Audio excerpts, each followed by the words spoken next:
I'm here on Wall Street in Collingwood at CoHealth, which is one of the really important community health centres across Melbourne, but that is particularly important here in the city of Yarra and in the state seat of Richmond. And I'm here with Lynn Mulgay, who is the CE of CoHealth.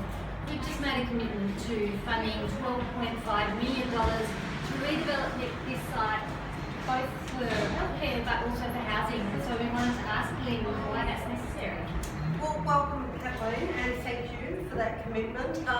This community health centre here has been here a really long time, and that is a great thing. It means that the community knows we're here, that care is accessible, that people who need care are getting it, but it also means that the site is ageing. And so we've been in a conversation, as you know, for well over a year now with a range of community members and stakeholders about the fact that we do need to redevelop the site. Although we do our best to keep it at an acceptable level to ensure that we're delivering quality care, you only need to spend a little bit of time here to realise that it's not really fit for purpose, and that as our needs grow within the community, we will need more, in fact, than what we've got here. So this 12.5 million is a really important contributor to ensuring that community health stays local, because we all know what's happening in terms of land values, in terms of density, and we know that as communities grow around us, often it can be very difficult to ensure that the services remain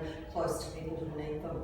So we at CoHealth are very clear that we don't want to go anywhere.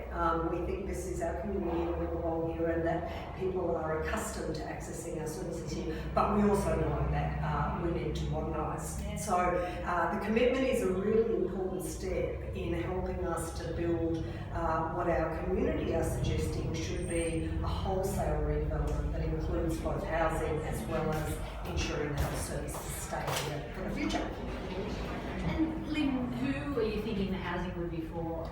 So it's we've done a lot of thinking about that, and essentially we're very conscious that there are people within the municipality that will never be able to pay market price, but who have a long-standing and enduring connection with this community. So clearly social housing and affordable housing is a significant part of our expectation of what will happen here.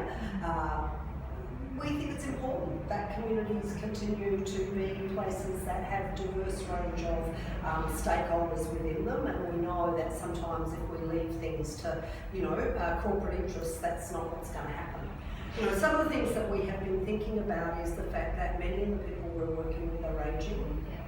And as they do, it will become increasingly important that they're able to access care and remain within their neighbourhood. So that's certainly one group, but there are also a number of cases where existing housing is not adequate, that we have a number of sort of congregate living arrangements, so boarding houses and the like, that are increasingly not consistent with contemporary expectations. So the idea is that we start to think ahead about how we can rehouse people in settings that are much more appropriate to their needs. And obviously as a health service, we're interested in that because good quality housing drives better health outcomes. Yeah. And so just the last question, I think when we talked about this ages ago, you were also talking about the way having housing for people who may have other sort of barriers to getting accessing good health embedded in a health centre could mean you could do different sort of health with people. That's right. Care with people. Yeah. So we know that one of the major access barriers to good quality health care is transport, right? It's actually getting to the care. So we know that when we put housing and healthcare together, we automatically have an opportunity to do a much more sort of integrated, timely, consistent, wraparound form of care. So I know that our clinicians and caregivers are really interested in what opportunities exist to develop models when people can rely on their health service being just so very close to where they live. And clearly we're dealing oftentimes with people for whom mobility is a significant issue in all sorts of ways. There's strict mobility issues, but there's also issues around mental health and the like that make it difficult to find your way to the services that you require. require. So we're very excited, and we have a number of models that already do that, but this would effectively be the first time we were able to plan a development on the basis that it would be possible for staff here to leave and pop upstairs and see somebody in their home. How good is that? You know, we have a pharmacy here. It would be possible to ensure that as soon as medication was prescribed, it was with the person with no access barriers. I mean, it's amazing. So yeah, it's a pretty exciting proposition. And I said last question, one more last question. You've already done this you've done a big redevelopment before in Footscray. How long would it take till those people are up there with the... Well, yeah. So it's an interesting story. In talking with our communities, we know that often the advocacy is the longest bit.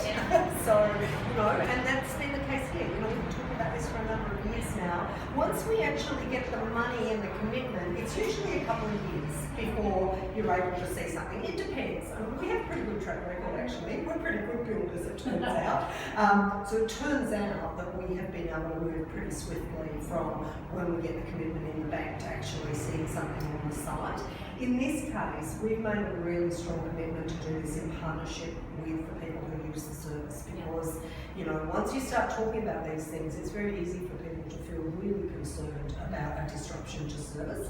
So one of the things we've been really clear with people about is we will work with you so you know exactly what changes might occur, when they might occur, and have a really strong sense of what is coming. Yeah.